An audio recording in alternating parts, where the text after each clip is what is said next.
No vídeo de hoje, algo com respeito ao governo eclesiástico. Um texto publicado no jornal Mensageiro da Paz entre os meses de outubro e novembro de 1959, escrito pelo pastor Alcebiades Pereira Vasconcelos. Seja bem-vindo ao Diário Pentecostal Historiando, análise histórica e crítica sobre o movimento pentecostal brasileiro. Se inscreva no canal e siga nossas redes sociais. O povo que não conhece a sua história está condenado a repeti-la. Havendo feito publicar um ligeiro estudo sobre o ministério cristão em nosso periódico, aventuramo-nos a acrescentar-lhe as notas seguintes, sempre com o propósito exclusivo de manifestar convicções pessoais e, consequentemente, sem o alvo de dogmatizar ou polemizar sobre o assunto.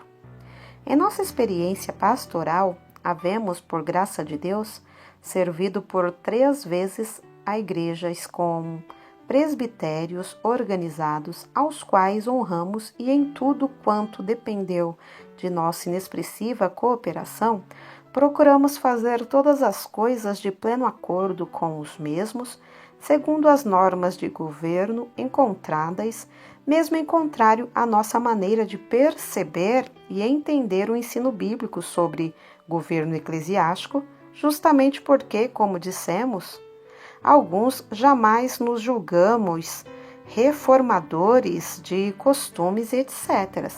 Porém, livres em Cristo e na Igreja, para manifestar o nosso pensamento, a fim de, se errados, virmos a ser instruídos na verdade bíblica, para que a sigamos sem desalinho, conforme nos propusemos ao aceitar o Salvador.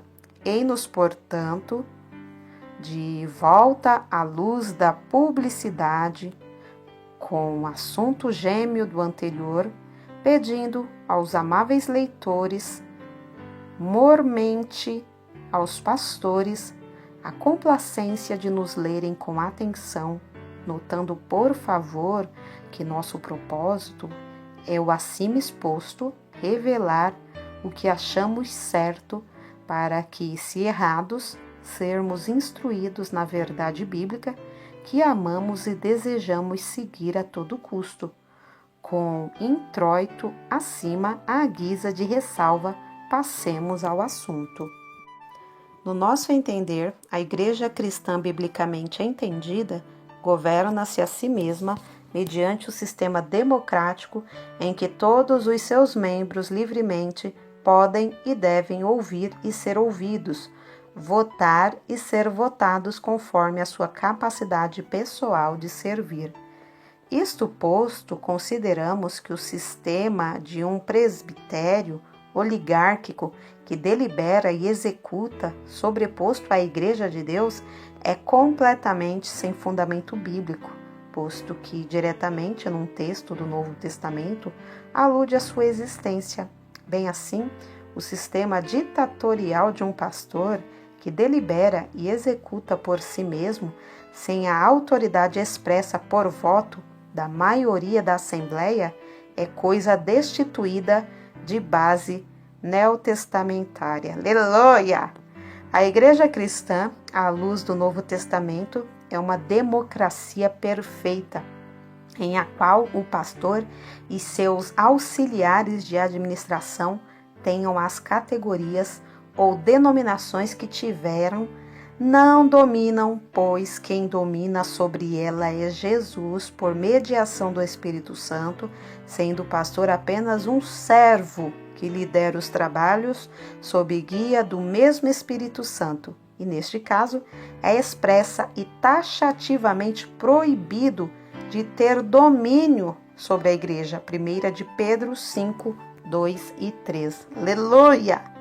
Consideramos o ensino do Novo Testamento muito enfático quando se refere à verdade que acima apreciamos. Examinemos os seguintes exemplos. Na aplicação da disciplina, Jesus determina que consideremos a sua igreja como a única autoridade em sentido disciplinar, e, neste sentido, faz caso omisso tanto do pastor como do presbitério, quando determina que, se o membro faltoso não atender ao seu antagonista que o procurar para reconciliação, nem as testemunhas por este apresentadas que o leve diretamente à igreja, e se ele não os atender, dize-os à igreja, e se recusar ouvir a igreja, considera-o como gentil e publicano. Mateus 18, do 15 ao 18.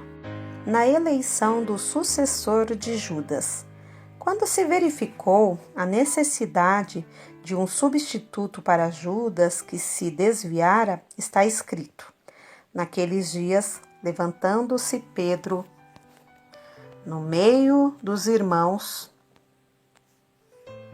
ora, compunha-se a assembleia de umas 120 pessoas, e disse: é necessário, pois, que dos homens que nos acompanharam, um se torne testemunha conosco de sua ressurreição.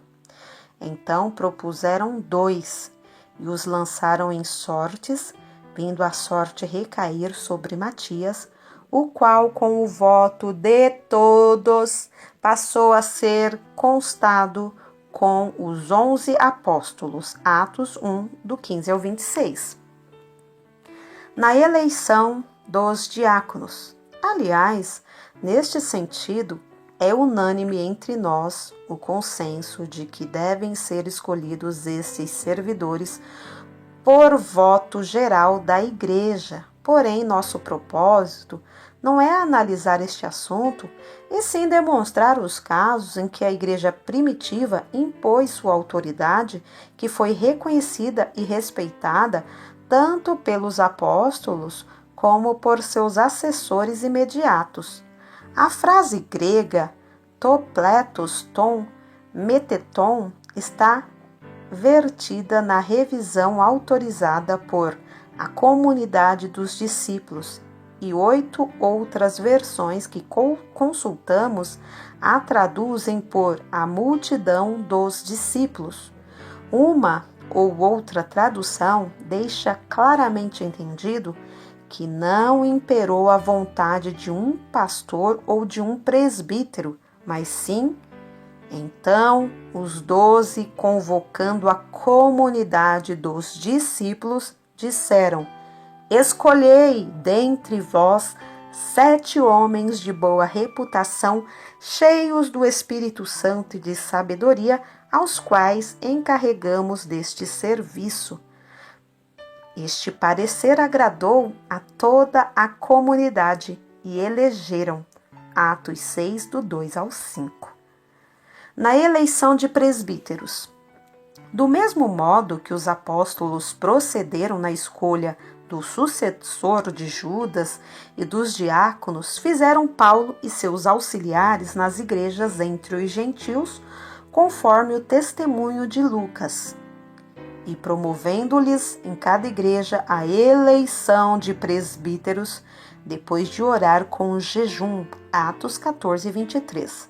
Esse texto, em Almeida Antiga, reforça sobremodo o sentido da eleição, que se verifica nesse sentido, quando diz: por comum consentimento, eleito anciãos, o que evidencia haver sido eleições por voto unânime de cada igreja e não somente por mera maioria.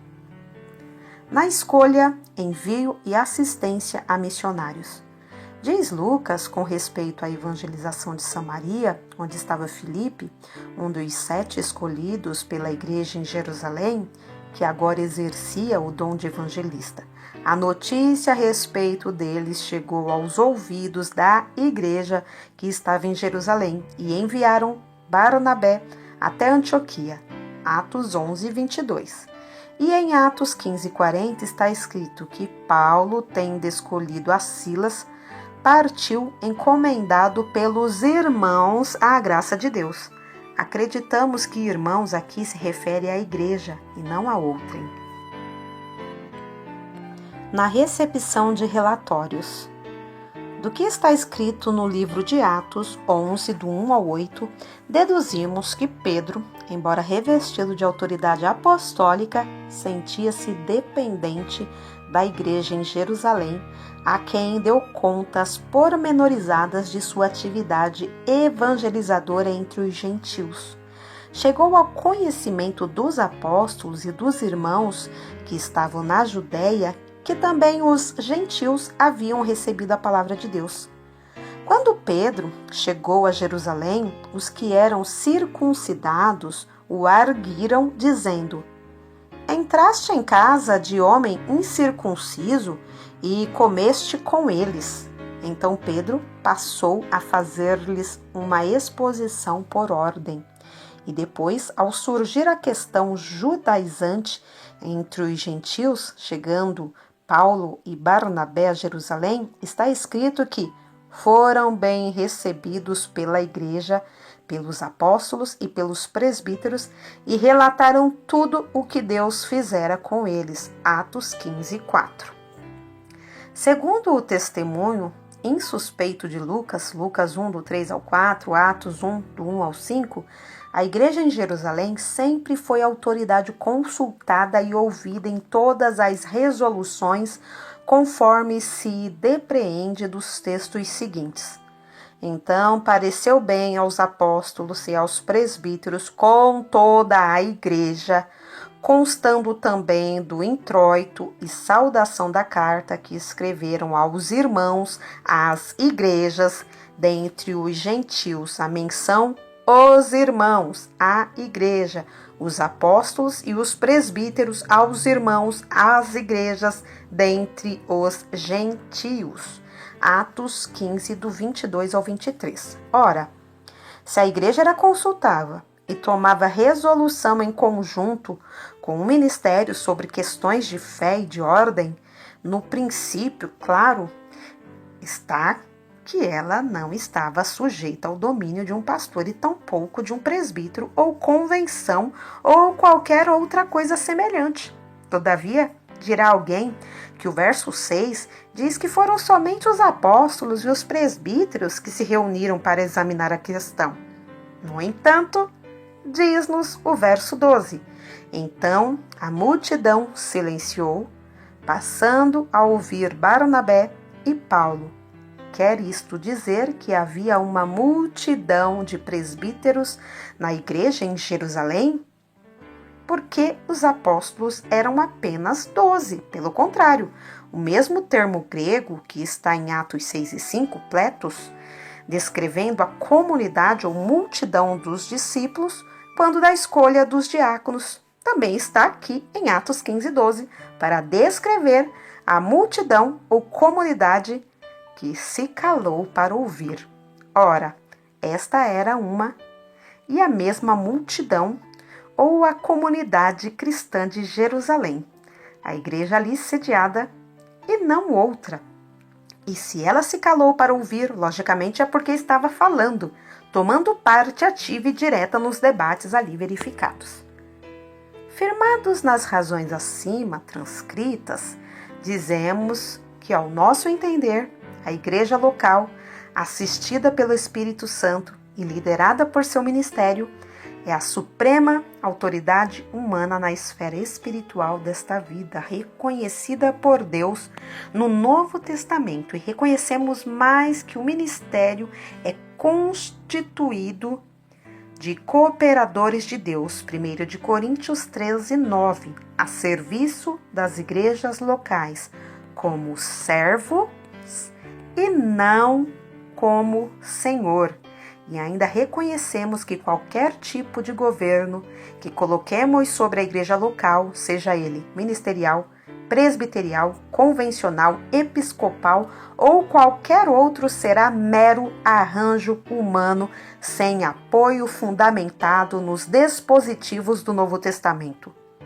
Todavia, assim crendo, não nos propomos em qualquer hipótese em mudar o sistema estabelecido entre nós, embora possa isto parecer uma incoerência de nossa parte. Assim o fazemos porque não temos chamado para ser reformadores e porque acreditamos ser isso questão secundária que em nada afeta a salvação da alma.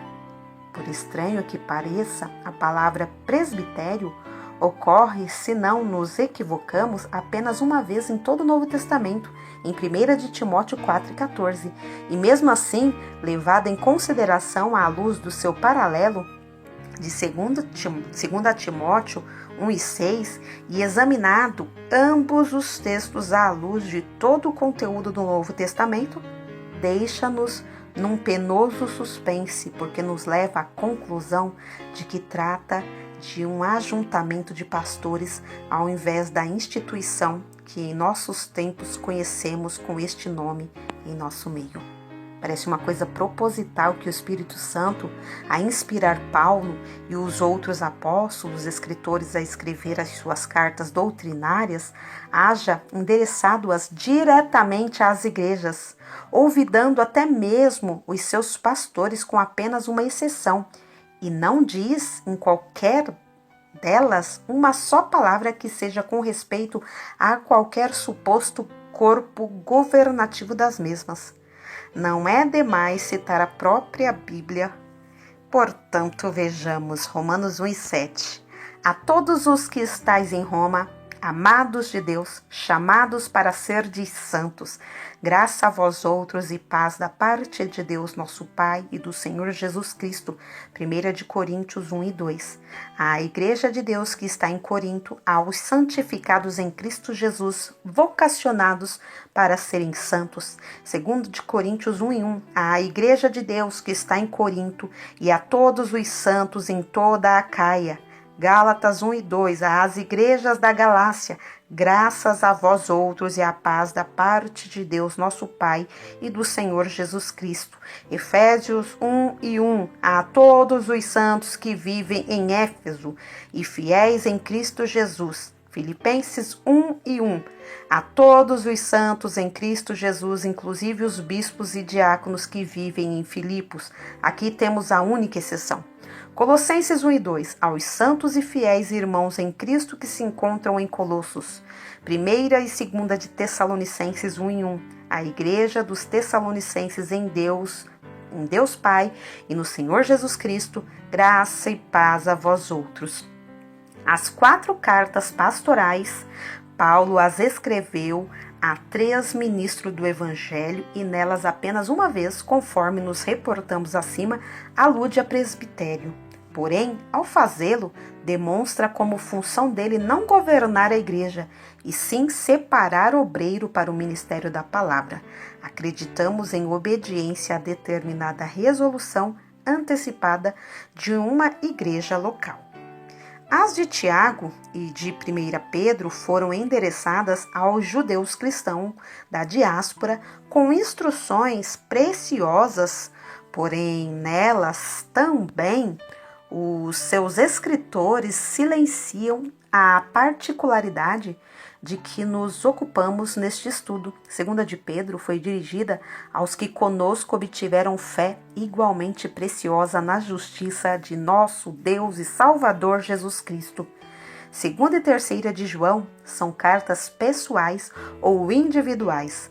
Judas destinou a sua carta aos chamados amados em Deus Pai e guardados em Jesus Cristo, e o maravilhoso Apocalipse é endereçado às 7 igrejas que se encontram na Ásia. Apocalipse 1:4. Ainda para concluir este tópico, as 7 cartas contidas em Apocalipse 2 e 3 são destinadas diretamente às igrejas através de seus respectivos anjos, sem a menor alusão a qualquer entidade governativa. Apocalipse 2, do 1, 7, 8, 11, 12, 17, 18 e 29.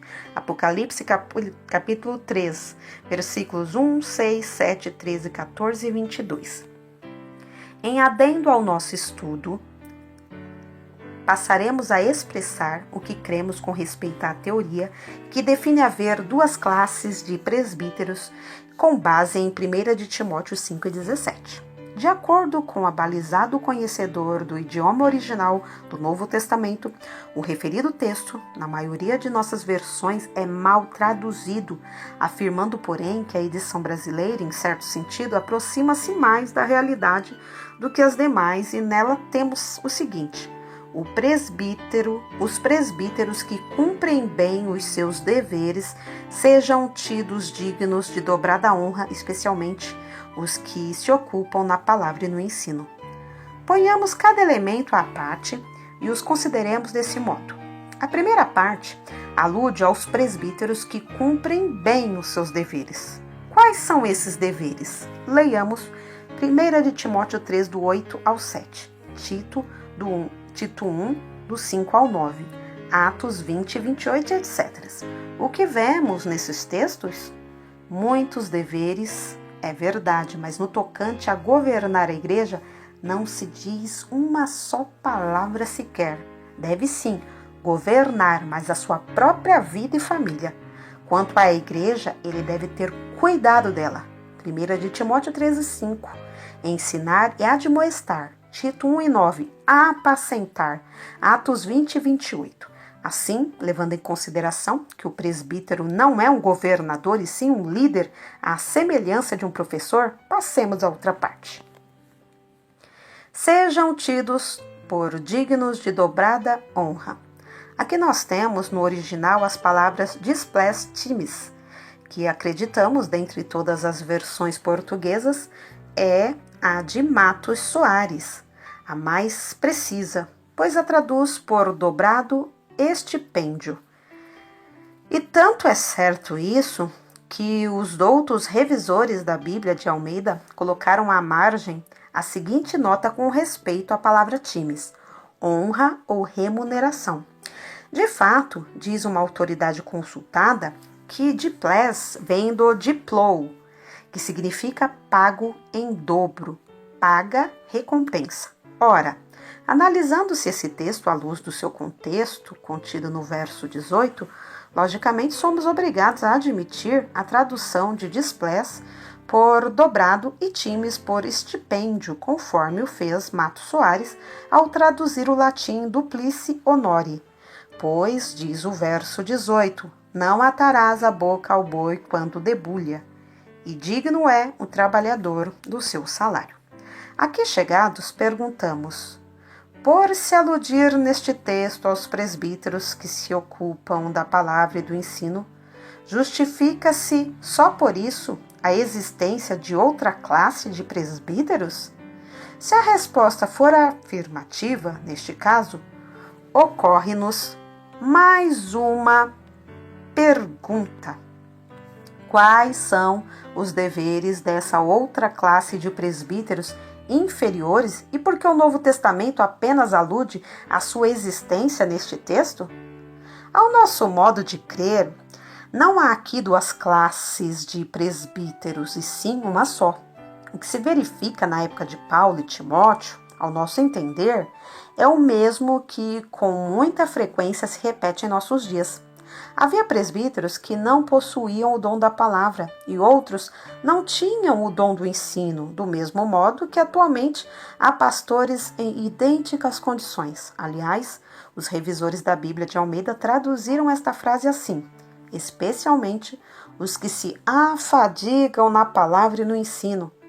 Se esta é a tradução correta, o contexto nos faz entender que esses presbíteros, mesmo possuindo os dons da palavra e do ensino, davam apenas uma parte do seu tempo aos referidos dons, ocupando-se também de outras atividades das quais certamente auferiam lucro, carecendo, portanto, apenas de uma parte do sustento por parte da igreja. Enquanto outros, sentindo-se constrangidos pela chamada, abandonaram tudo e se dedicaram exclusivamente ao ministério da pregação e do ensino. E, portanto, enquanto aqueles recebiam apenas uma parte do seu sustento oriundo da tesouraria da igreja, manda o apóstolo que a estes que se dedicam exclusivamente ao ministério, a igreja pagasse dobrado salário, isto é, o duplo do que pagava aos primeiros. Esse fato é idêntico a muitos que reconhecemos em nossos dias. Há pastores que têm o dom da palavra e do ensino, no entanto, são funcionários públicos, outros são industriais, comerciantes ou têm profissões liberais das quais oferem bastante lucro para sua manutenção familiar, e alguns recebem apenas uma parte dos proventos que a igreja lhes paga, e outros dispensam tudo por não necessitar. Enquanto que outros, dedicando-se exclusivamente aos serviços espirituais, vêm-se forçados a se arrimar no mandamento que diz: assim ordenou também o Senhor aos que pregam o Evangelho que vivam do Evangelho. 1 Coríntios 9,14. Neste caso, se um que dispõe de um emprego regular recebe também salário da igreja, então, ao que se dedica exclusivamente ao ministério, deve-se pagar o duplo do que se paga ao outro. No tocante ao termo presbítero em si, reconhecemos pelo Novo Testamento haver sido esse o primeiro título dado ao ministro cristão. Atos 14, 23, Atos 15, 4, etc. E admitimos, por inferência, que esse título tenha vindo do hebraico zaken, ancião, através do grego presbúteros, velho, pois é notório que os cristãos hebreus, reconhecendo seus líderes nacionais por este designativo, o usassem para designar os seus líderes espirituais na comunidade cristã. Até aqui, nada vemos demais. Porém, sendo o sistema cristão neotestamentário caracteristicamente congregacional, não no sentido denominacional, mas no que respeita à igreja local, concebamos como um perigo de dupla feição o que queremos ressuscitar para as nossas igrejas, o extinto sinédrio judaico, com a criação de um corpo governativo com a designação de presbitério ou ancionato, baseando-se no sistema oligárquico israelita. O duplo perigo que vemos é o seguinte: primeiro, o de deixarmos a feição bíblica congregacional da igreja, de governar-se a si mesma através do consenso cristão do voto unânime, ou pelo menos da maioria de seus membros, para darmos lugar ao sistema oligárquico de um pequeno sinédrio legislativo executivo sobre a Igreja de Deus, que facilmente a levará ao seguinte perigo ainda pior: o sistema de hierarquia eclesiástica, que, pelo adotado, já se esboça de modo bem acentuado entre nós na Assembleia de Deus no Brasil, pois aquilo que no cristianismo primitivo demorou 5 séculos para se generalizar entre nós, com outros nomes, se generalizou em apenas 40 anos, e o que na igreja apóstata deste último tempo custou ainda mais tempo para vingar entre nós, em alguns setores, já é coisa oficializada com menos de 50 anos de experiência pentecostal. Provando os argumentos acima, com a instituição sem base bíblica de 2 classes de presbíteros, presbítero pastor, que tem um encargo permanente e de caráter geral, e o presbítero local, cuja função, por não ter definição bíblica, é a mais confusa e ininteligível que se pode computar. Repetimos, com esta invenção, criamos a primeira distinção hierárquica entre nós, logo cedo, e depois, como fruto da existência dos presbitérios e até certo ponto por exigências de nossa legislação nacional e do nosso medo de criar um órgão ou órgãos que nos ajudem a controlar as questões puramente administrativas, a exemplo de outros grupos denominacionais, vieram a existir os chamados pastores presidentes, que em realidade é uma reprodução, noutros termos, do antigo sistema de presbíteros bispos dos tempos dos chamados pais da igreja, dos quais Cipriano foi o primeiro a estabelecer claramente a distinção entre presbíteros e bispos, e a primazia da igreja romana com cátedra de Pedro, Newman. Deste modo, criado e estabelecido, a inovação de pastores presidentes começou a surgir, em alguns setores, outro grau de nossa já avultada hierarquia, a de gestores gerais, pastores de pastores. Logo no princípio, esse designativo recaía esporadicamente em alguns pastores, motivado pela gratidão de outros que deles recebiam auxílios generosos, e por tal designação eram contemplados elementos apenas com campo de ação circunscrito a um estado ou a certa região de um estado. No entanto, já dava o que pensar. Agora, porém, não mais por motivo de gratidão, mas por decreto, por força estatutária, já há lugares na Assembleia de Deus, pelo menos um pastor-geral com caráter nacional. O que vemos nisto, senão que estamos a um passo só de um papado pentecostal brasileiro?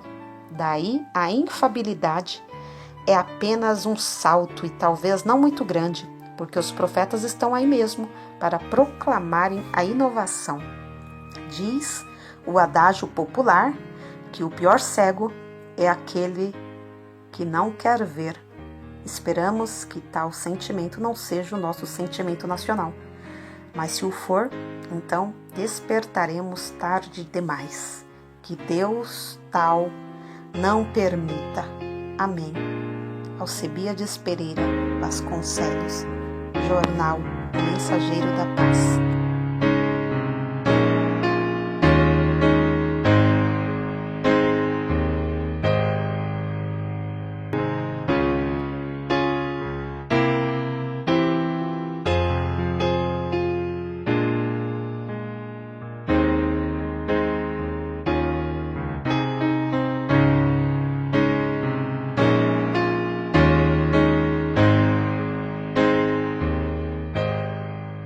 Porque nada podemos contra a verdade, senão pela verdade. Segunda carta aos Coríntios 13:8.